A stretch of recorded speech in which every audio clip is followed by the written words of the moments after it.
രക്ഷപ്പെട്ടു എന്നാണ് രാഹുൽ മാങ്കൂട്ടത്തിൽ കരുതിയത്. അവിടെ നിന്നാണ് വമ്പൻ ട്വിസ്റ്റ്. പ്രവർത്തനത്തിൽ സജീവമായി വന്നു.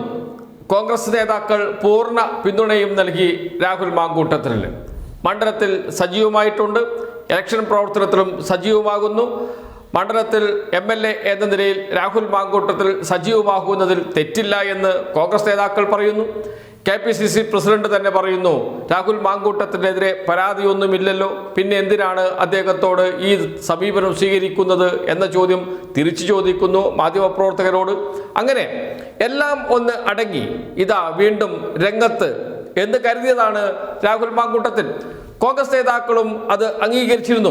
എന്തിനേറെ പറയുന്നു, രാഹുൽ മാങ്കൂട്ടത്തിന് എതിരെ ശക്തമായ നിലപാടെടുത്ത VD സതീശൻ പോലും നിലപാട് മാറ്റിയിരുന്നു. അദ്ദേഹം കഴിഞ്ഞ ദിവസം പറഞ്ഞു, രാഹുൽ മാങ്കൂട്ടത്തിൽ ഈ തെരഞ്ഞെടുപ്പിൽ സജീവമായി രംഗത്തുണ്ടാകും എന്ന്. അങ്ങനെ എല്ലാം ക്ലിയർ ആയതാണ്, പാത ഒരുങ്ങിയതാണ് തിരിച്ചുവരവിന് രാഹുൽ മാങ്കൂട്ടത്തിൽ. അപ്പോഴാണ് വമ്പൻ ട്വിസ്റ്റ്. ചെറിയ ട്വിസ്റ്റ് അല്ല, വമ്പൻ ട്വിസ്റ്റ്. യുവതി പരാതി നൽകാൻ തീരുമാനിച്ചിരിക്കുന്നു. ഇപ്പോൾ പരാതി നൽകുമെന്ന് പറഞ്ഞത് ശബ്ദരേഖ പുറത്തു വന്ന യുവതിയാണ്. മുഖ്യമന്ത്രിക്കാണ് പരാതി നൽകുന്നത്. മുഖ്യമന്ത്രി സ്വാഭാവികമായും പരാതി അന്വേഷണ ഉദ്യോഗസ്ഥന് കൈമാറും. നേരത്തെ തന്നെ അന്വേഷണം ആരംഭിച്ചിരുന്നു. രാഹുൽ മാങ്കൂട്ടത്തിൻ്റെ ലൈംഗിക പീഡനത്തെക്കുറിച്ച്, പുറത്തു വന്ന ശബ്ദരേഖയെക്കുറിച്ച്, നിരവധി പരാതികളെക്കുറിച്ച്. പക്ഷേ ആരും അന്വേഷണ സംഘത്തിന് മൊഴി കൊടുക്കാൻ തയ്യാറായില്ല. വെളിപ്പെടുത്തൽ നടത്തിയവർ തന്നെ പരാതി നൽകാൻ തയ്യാറായില്ല. അന്വേഷണ ഉദ്യോഗസ്ഥർ ഇവരെയൊക്കെ സമീപിച്ചതാണ്, സംസാരിച്ചതാണ്. അവർ കാര്യങ്ങളെല്ലാം കൃത്യമായും പറഞ്ഞു കൊടുത്തു. പക്ഷേ അത് മൊഴിയായി രേഖപ്പെടുത്താൻ അവർ സമ്മതിച്ചില്ല, അതിനവർ തയ്യാറായിരുന്നില്ല. അവിടെയാണ് രാഹുൽ മാങ്കൂട്ടത്തിൽ രക്ഷപ്പെട്ട് നിന്നത്. എന്നാൽ കാര്യങ്ങൾ മാറി. മൊഴി കൊടുക്കേണ്ടി വരും. പരാതിയായി നൽകിയതിനു ശേഷം തെളിവുകൾ നൽകുമെന്നും പറഞ്ഞിട്ടുണ്ട്. സ്വാഭാവികമായും മൊഴി രേഖപ്പെടുത്തും. മൊഴി രേഖപ്പെടുത്തിയാൽ അന്വേഷണം മുന്നോട്ട് പോകും. ഒരാളാണോ മൊഴി നൽകുക? അല്ല എന്നാണ് ഇപ്പോൾ പുറത്തു വന്നിരിക്കുന്ന വിവരം. മറ്റൊരു മൊഴി കൂടി, രാഹുൽ മാങ്കൂട്ടത്തിലിൻ്റെ കുരുക്ക് ഒന്നുകൂടി മുറുക്കുന്ന ശക്തമായ ഒരു പരാതി കൂടി വരാൻ സാധ്യതയുണ്ട് അന്വേഷണ ഉദ്യോഗസ്ഥർക്ക് മുന്നിൽ. അത് ഒരു പെൺകുട്ടിയുടെ ഭർത്താവിൽ നിന്നാണ്. പെൺകുട്ടിയെ ഉപദ്രവിച്ചതിൻ്റെ, പെൺകുട്ടിയെ ഭീഷണിപ്പെടുത്തിയതിൻ്റെ ടെലിഫോൺ സംഭാഷണങ്ങൾ, അതോടൊപ്പം തന്നെ വാട്സപ്പ് ചാറ്റുകൾ എല്ലാം പെൺകുട്ടിയുടെ ഭർത്താവ് പോലീസിനെ കൈമാറും എന്നാണ് അറിയുന്നത്. മുഖ്യമന്ത്രിക്ക് നേരിട്ട് പരാതി നൽകാൻ തയ്യാറെടുത്ത് നിൽക്കുകയായിരുന്നു. അതിനിടയിലാണ് പെൺകുട്ടി തന്നെ, ശബ്ദരേഖ പുറത്തു വന്ന പെൺകുട്ടി തന്നെ പരാതിയുമായി രംഗത്ത് വന്നത്. പരാതി നൽകാൻ തയ്യാറായതാണ്. ആ സമയത്താണ് ശബ്ദരേഖ പുറത്തു വന്ന പെൺകുട്ടി പരാതി നൽകും എന്ന് അറിയിച്ചിരിക്കുന്നത്. മുഖ്യമന്ത്രിക്ക് പരാതി നൽകും. അതോടൊപ്പം നേരത്തെ പീഡിപ്പിക്കപ്പെട്ട പെൺകുട്ടിയുടെ ഭർത്താവും കൂടി പരാതി നൽകുന്നു. അതോടുകൂടി രാഹുൽ മാങ്കൂട്ടത്തിലിൻ്റെ കുരുക്ക് ഒന്നുകൂടി മുറുകും. ഇനി രക്ഷപ്പെടുത്താൻ കഴിയുമോ രാഹുൽ മാങ്കൂട്ടത്തിലിന്? KC വേണുഗോപാൽ മുതൽ താഴോട്ടുള്ള നേതാക്കൾ ഇടപെട്ടാൽ രക്ഷപ്പെടുമോ രാഹുൽ മാങ്കൂട്ടത്തിൽ? ഇല്ല എന്ന് ഉറപ്പിച്ച് പറയാം. നിയമത്തിൻ്റെ പഴുതുകൾ ഉപയോഗിച്ച് രക്ഷപ്പെടാനുള്ള എല്ലാ ശ്രമവും നടത്തും രാഹുൽ മാങ്കൂട്ടത്തിൽ. അതാണ് ഇതുവരെ രാഹുൽ മാങ്കൂട്ടത്തിൽ ചെയ്തുകൊണ്ടിരുന്നത്. പരാതിയില്ലല്ലോ എന്ന പഴുതിൽ പിടിച്ചാണ് രാഹുൽ മാങ്കൂട്ടത്തിൽ നിന്നത് തന്നെ. മെല്ലെ മെല്ലെ രാഷ്ട്രീയത്തിലേക്ക് സജീവമാകാൻ തയ്യാറായതും ആ പഴുതിൽ നിന്നുകൊണ്ടാണ്. പരാതിയില്ലല്ലോ, ആരും പരാതി നൽകിയില്ലല്ലോ എന്ന്.